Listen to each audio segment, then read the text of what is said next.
All right. Let's get comfortable.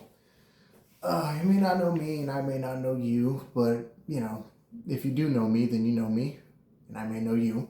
But hi, I'm AfroMandias. There's not a lot to say about me right now. This is my first ever video. I've never really done this kind of stuff before, but I kind of want to expand my field. Kind of want to I want to dip my toes back into the online space. Um, Again, some of you may know me and others may not, but you know, let's get that out of the way. I'm 21 years old. I was born in Atlanta, Georgia, and right now I am a student at KSU working towards my mechanical engineering degree. But for a long time I've been thinking to myself, I want to be a mechanical engineer. I truly do. There's a lot of benefits of being a mechanical engineer. One, you get paid. Everyone likes money. People say money doesn't grow on trees. Wish it did. Who knows? Maybe I'll biomechanical engineer a tree that plants Benjamins or something like that. Inflation will go high, but who's going to stop me? But I've always wanted to be a mechanical engineer. I've always wanted to build, love Legos. I love Mega Blocks, having to construct different things and just kind of wanted to put my ideas out there. But being a mechanical engineer is something that I want to do, but it's not what I want to do. You understand?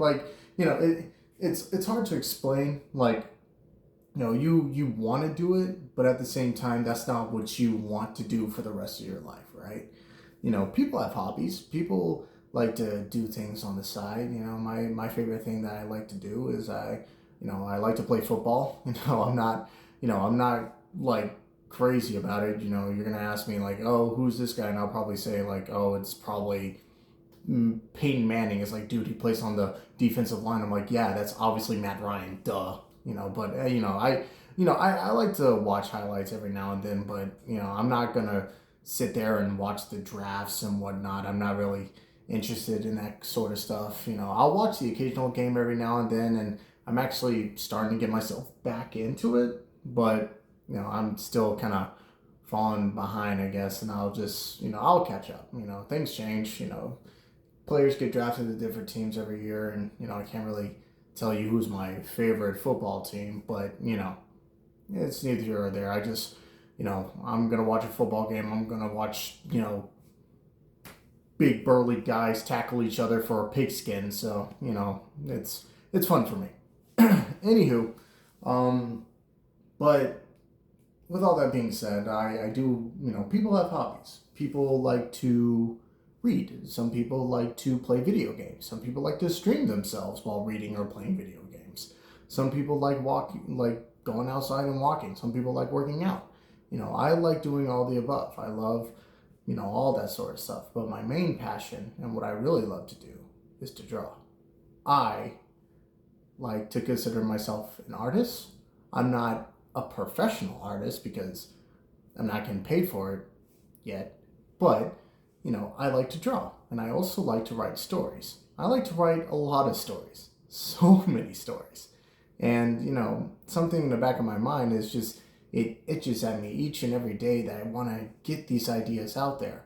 But, there's always a common fear of people taking my work and saying it is their own. Obviously that's starting to fade away now because I realize that I can start to try to trademark my stuff, put my signature in the top corner.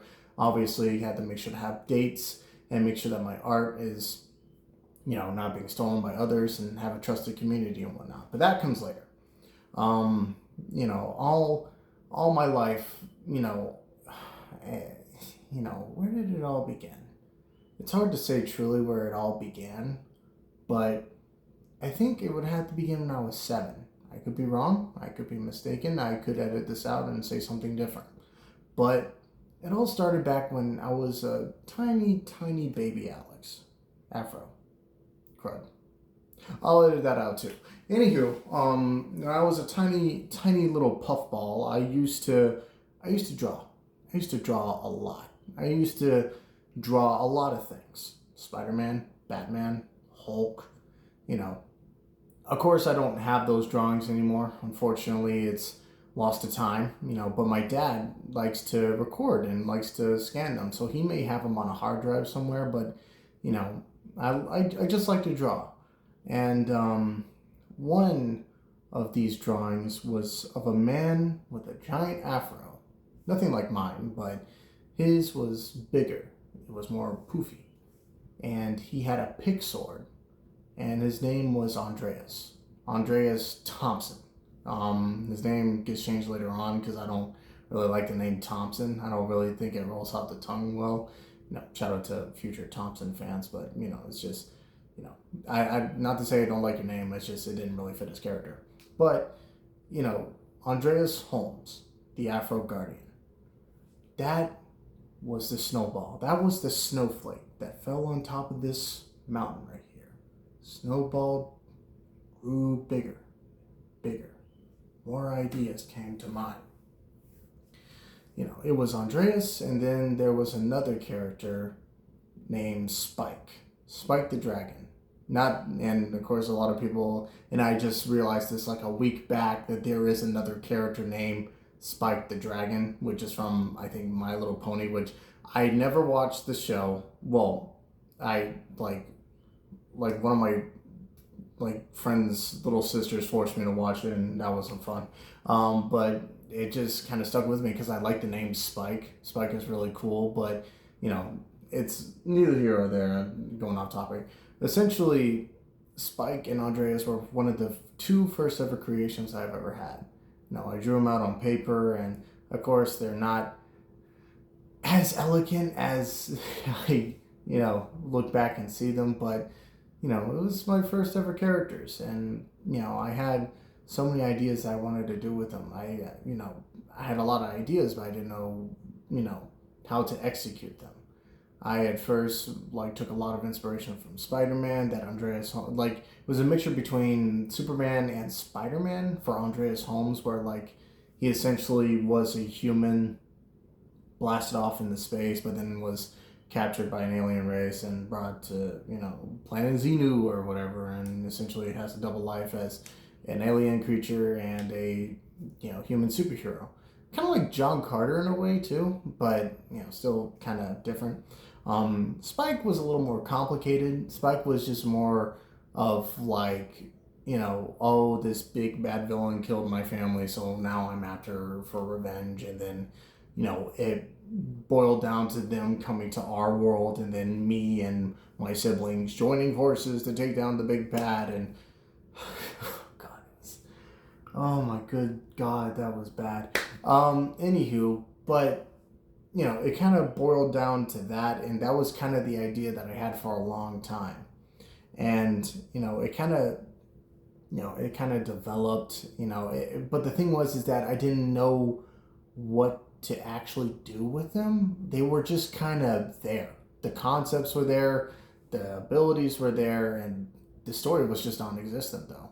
So I kind of had them on the back burner for a little bit.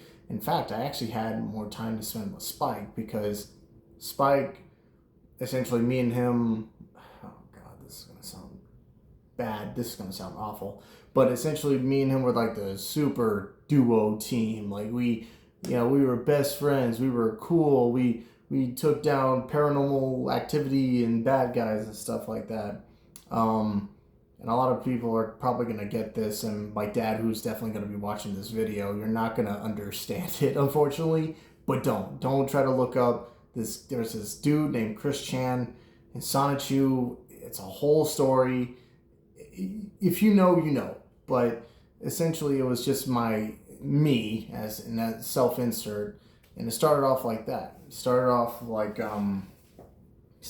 that, essentially, where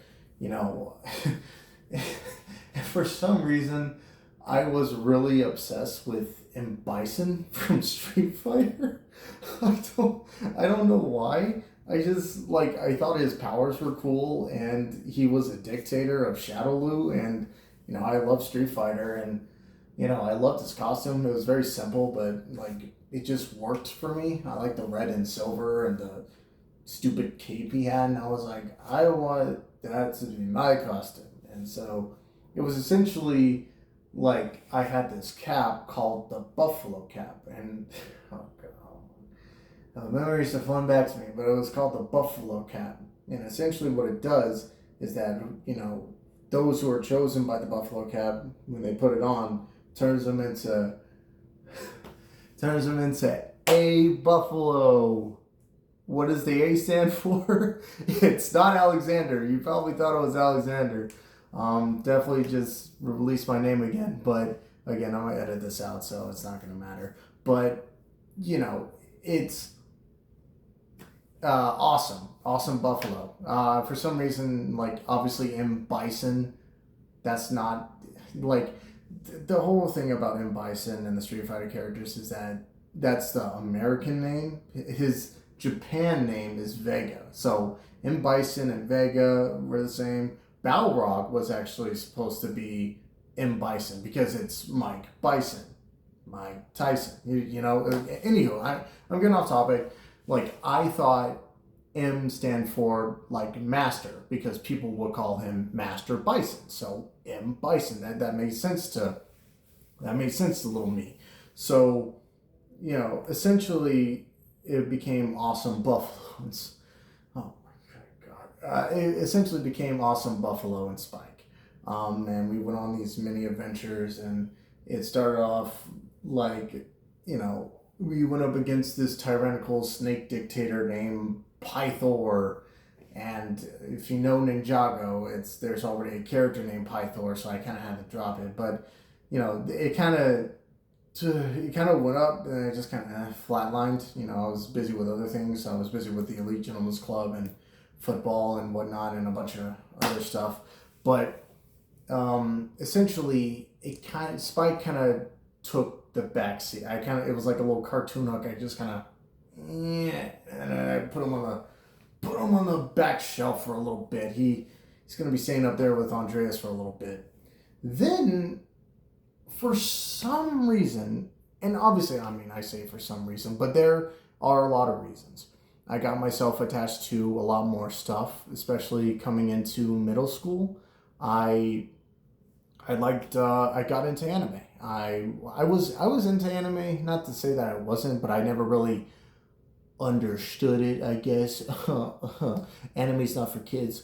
It's too mature for kids, whatever, bouncing mommy milkers and whatnot. But, like I used to watch a lot of anime. I used to, I watched Pokemon, I watched Yu-Gi-Oh! I didn't know that those were considered anime. I just thought those were really cool cartoons. Like if you told me, oh, Alex, those are anime, I would have looked at you and said, oh, so is Batman Beyond an anime? Is Justice League an anime?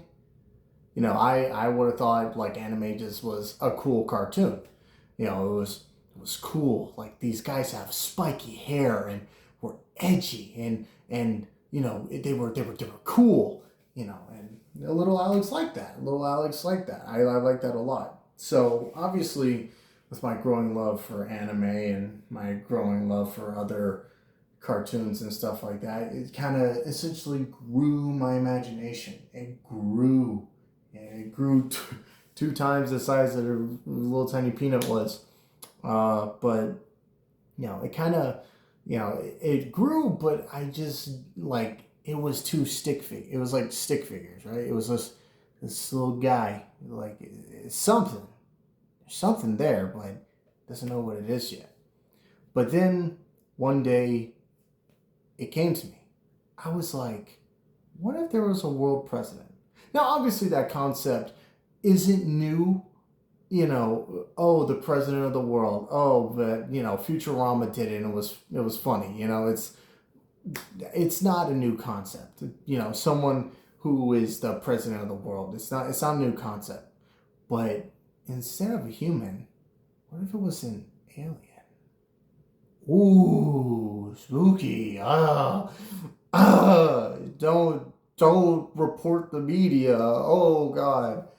But yeah, no, I was just like, what if it was an alien? And I just kind of ran with it. I was like, You know, what if it was an alien? You know, and then I originally it was gonna be a human like looking alien, like a Kryptonian. Can we stop? Can we stop with human looking aliens? I hate that. I hate that so much. Obviously, we're not getting that now these days, but it's like, what? Like Kryptonians look exactly like people. That makes no sense to me. You're telling me from top to bottom, Kryptonians look exactly like humans? What do their genitals look like? You know, they got boobs. Have you seen what Power Girl looks like? You've seen Supergirl. They got honkers. You know, like I'm getting on topic again. Anywho, so aliens, right? I think aliens are kind of cool. I think aliens are pretty sick because they're not limited to what we can perceive as humans, right? You know, usually when we think of aliens, we think of short gray men with big heads, you know, big headed astronauts and whatnot, right? You know, and, you know, quite frankly, that's kind of the idea that I wanted to go with at first, but then I was like, nah, I don't like this. For some reason, the two eyes just doesn't, I don't like it. It's too human still. So I combined it to one. Yeah, Cyclops. Yeah, that was cool. So that's, you know, I was like, okay, so we got ourselves a Cyclops alien. And obviously it takes some like inspiration. Obviously the spiky hair comes from like Dragon Ball and whatnot. I'm not gonna deny that. You know, Sonic, I guess you could tell in there, he kind of looks like Sonic's clothes and whatnot. I'm not gonna deny that obviously it takes a lot of DBZ elements, you know, but I couldn't think of a name. I looked at him, I was like, what should I name this guy? What should I name this Cyclops world president? And then I remembered a long time ago, my dad had told me a story, and I still remember it to this day. It was a friend of his in the neighborhood. He always how he would describe to him. He's like, he was a big fella. He was a big guy. He would walk out, and there would always be two babes in his arms.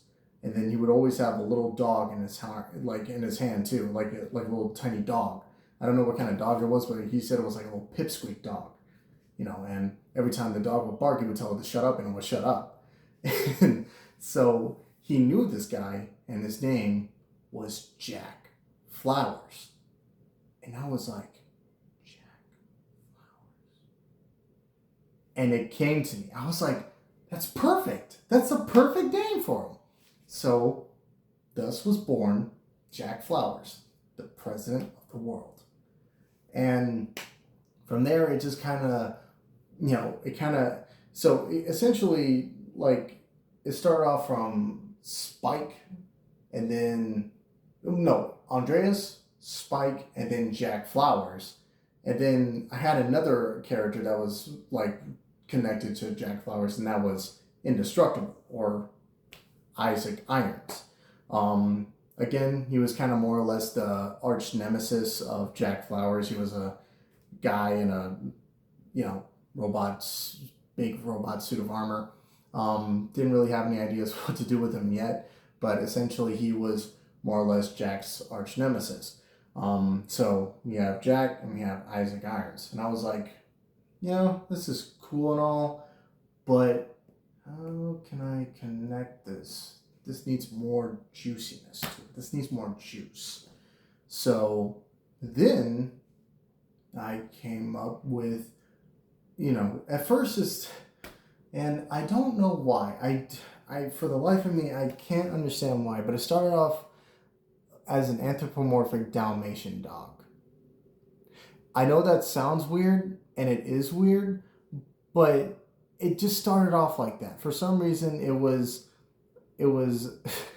this planet apparently just had anthropomorphic creatures running about, and and Jack was just like, I hit, and then he's just got with her, and I don't remember her name. She was just kind of the prototype stand-in. I think her name was Rose. I think I just kind of stuck with Rose because she was a red Dalmatian dog, and I was like, red, Rose. Makes sense. And then they had oh god, they had a little pink alien puppy dog daughter named Daisy. But obviously I kind of looked at it and I was like, this is even weird by like comic standards, you know. So I just decided to kind of scrap the whole idea of animal people, but not entirely get rid of it. That will make sense later. I'm just gonna grab this concept and I'm gonna put him right up here next to Spike. There you go, Spike. You're good. You're good, buddy. But you know, so I was at an impasse, right? I was like, okay, so it can't be. I don't want it to be a person because that would be too easy, right? It would be like, no, you know, he went to planet Earth and he saw how beautiful human culture was. Yada, yada. You know, again, that's a concept that I kind of scrapped but didn't really get rid of. Again, I'll put that right up there. But you know, essentially, it was a matter of who was Rose. Who can Rose be? And then it just kind of boiled in the back of my head. I was like, why not just, you know, it was that, and then it kind of just steamrolled.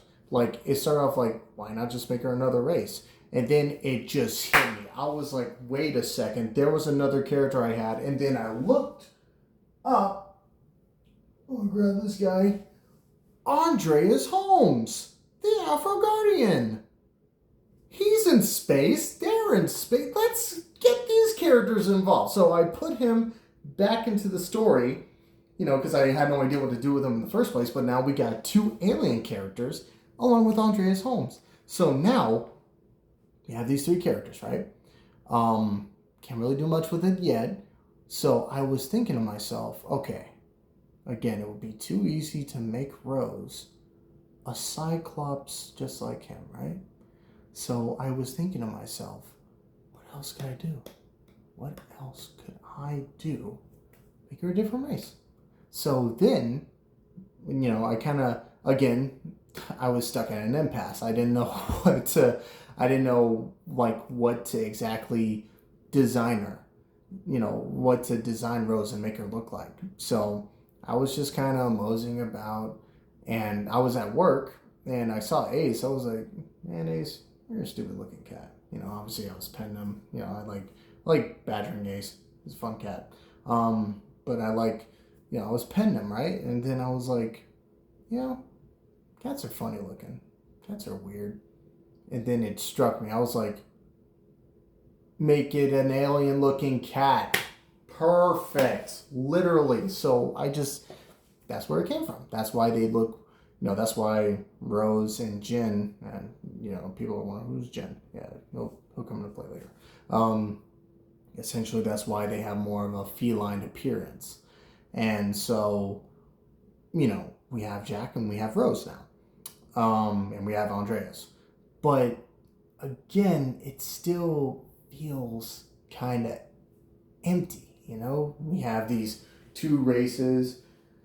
And obviously, you know, they're probably going at war. It's a Romeo Juliet smooch fest. Oh yeah, boring, right? So I decided to come up with another race, right? You know, I love the Halo series. I love Halo. Despise the TV show, but you know, hey, the creators are smarter, right? Because they never played any of the you know, things that would make the story is, right?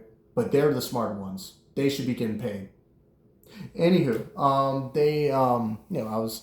I was reminded of Halo, and you know, I didn't like play Halos 4 and 5, and quite frankly, I'm glad I didn't because those stories looked mid. But I remembered watching like the cutscenes, and I remembered like I want this to be similar to how I want my characters. Anyway, the Urohane, the giant brute-like beings, I wanted something similar to that in my story. We have these like races, right? You know, we got the Cyclops, we got cat-like beasts, and now we have these, you know, obviously they're more like apes in the Halo series. They're more like ape-like.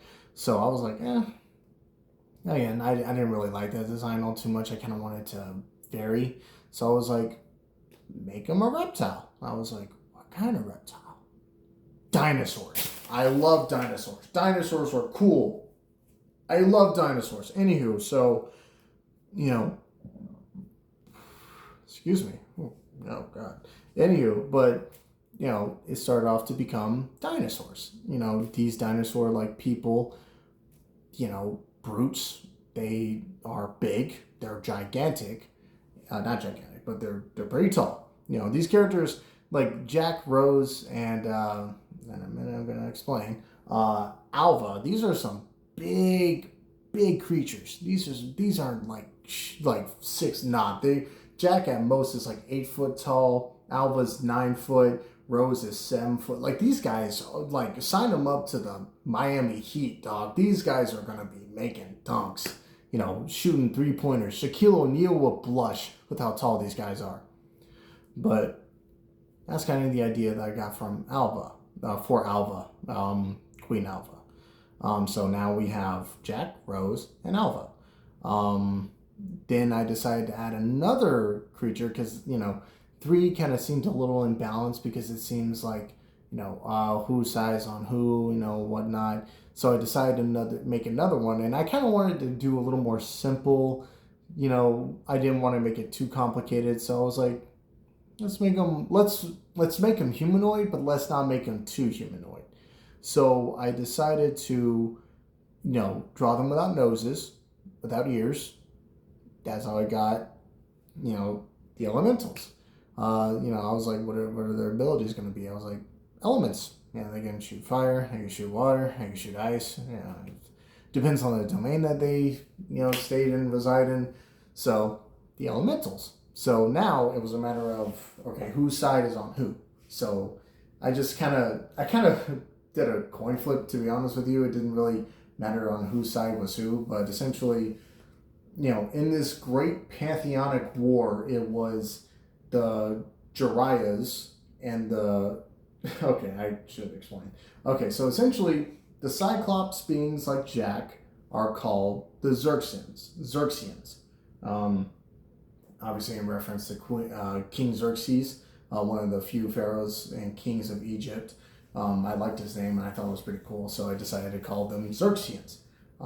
Then you have the Jurians, which are the giant reptile dinosaur-like human beings. And then you have the Juri-Ray, or the Jurians. Juri-Ray, Jurians, doesn't really matter which one you call them, works the same. But essentially, those are the cat-like beings, and then you have the elementals. So it was the Juri-Ray, the Jurians and the Xerxians against the elementals and Jurians in this great pantheonic war called, get this, the Great War. I know, it's pretty cool, but essentially, that's kind of how it is. And I was like, this is cool, but who should be the main character? At first, obviously, you're thinking it's like, oh, it's Jack, obviously. But I was like, it's too easy. It's too easy for it to be Jack. Andreas. He's one of the only human characters in this entire cast. So I decided to put him in there, and lo and behold, it's perfect. That's how we got the first ever story, The Great War. Andreas Holmes, the Afro Arbiter. But then some things still kind of changed up. It wasn't perfect. Originally, I had this character named Mohammed Joel, and essentially he was going to be like the comedic relief. He was going to be like the every guy. Everyone was like, oh my god, there's aliens, it's game over, man. Alien, insert alien reference, Predator reference in there. That's kind of how we started off at first. I was like, I wasn't feeling it. So, and plus he was going to be killed later off in the story, so I thought it was going to be a waste of a character. So I decided to take him out, and I got this new character, which is going to be explored a little more later on. But his name is David Washington.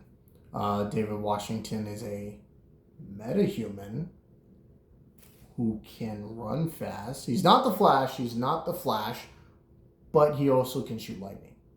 Electrokinesis. But yeah, no, David Washington, I essentially replaced Muhammad Joel with David Washington. And essentially that's kind of how the story goes. And then I thought to myself, okay, we have the Great War. Obviously, you can't really say who's the good or the bad guy. Everything's morally gray. But I decided to think to myself, I was like, there should be something else. There should be another driving force that should cause these characters to come together. And so, and also, before I get to him, let me talk about Jen. Jen essentially is the older brother of Rose, who is also a Jurian. He's going to have his own story too. I don't want to forget to mention him, but essentially he's also in the story too. But he's essentially the emperor of the royal samurai space cat people. I'm still thinking of a name. I have an idea, but I'm still saving it. But essentially he's also in the fray too. But essentially, what is this driving force that will cause these beings to come together and try to save the day? I didn't know. I didn't have an idea of what to start off with this character. But over time, it started to get to me a little more. But I just couldn't think of a name. I couldn't think of a name at all. But then I remember I was doing, I think it was a football. We were doing something physical. I can't remember what it was. I don't know if it was conditioning or not. It was probably working out or something. And I remembered I had Spotify on, right?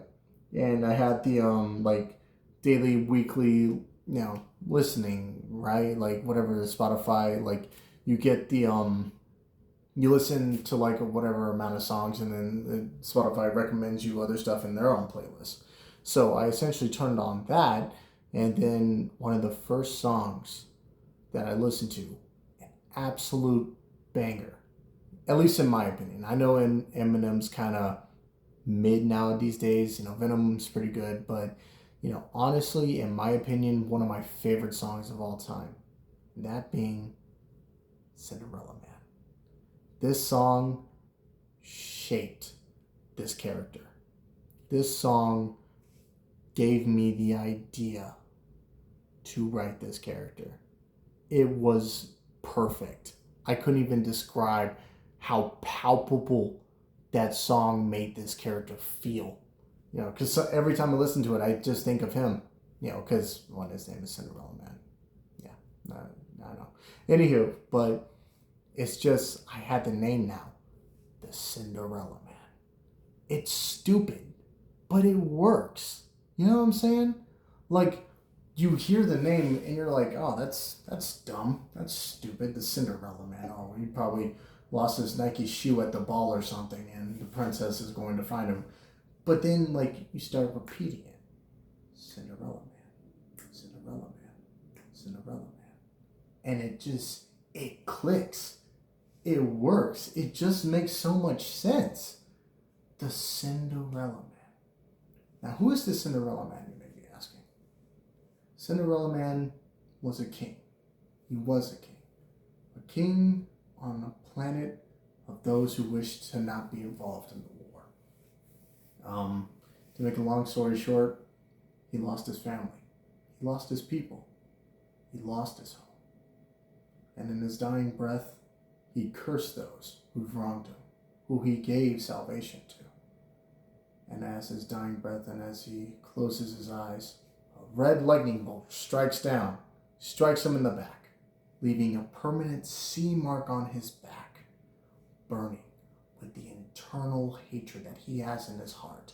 It fuels him. It drives him. It wakes him up. And when he gets up, he is no longer King Noel of the Agahi people, but now he is known as the Cinderella Man. I know I kind of got a little in character there, but essentially that's kind of the idea that I had for this guy. And essentially the term Cinderella Man after this, I'm probably going to stop. I'm probably going to make a part two of this. But essentially, the Cinderella Man means a lot to me because it's all about the idea of no, not giving, getting a second chance. A chance that a lot of people wouldn't really have. The idea to redeem yourself, or in other cases, to punish those who's wronged you. The Cinderella Man, or in this case the term Cinderella, has a new different meaning to me now. It's not a matter of a Disney princess losing her glass slipper at a ball because her fairy godmother gifted her looks and whatnot. No.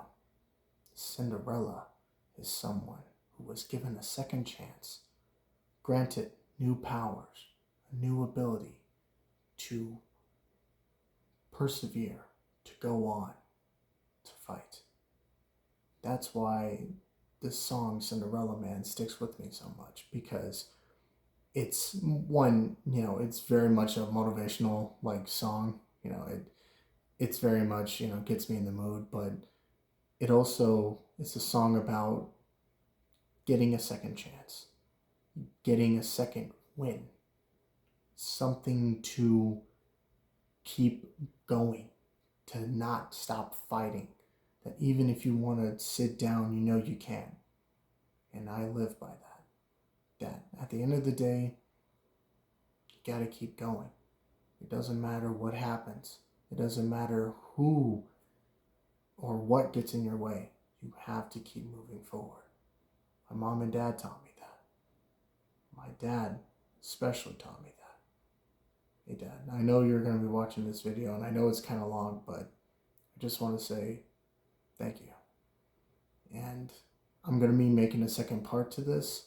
So this was only part one. Probably going to call it the Great War story explained, part one. I guess again, it's very much more complicated, but I'm probably going to get into it another part. I'm already reaching 40 minutes now, but that's kind of the basic idea of where I started and how I'm going to continue this.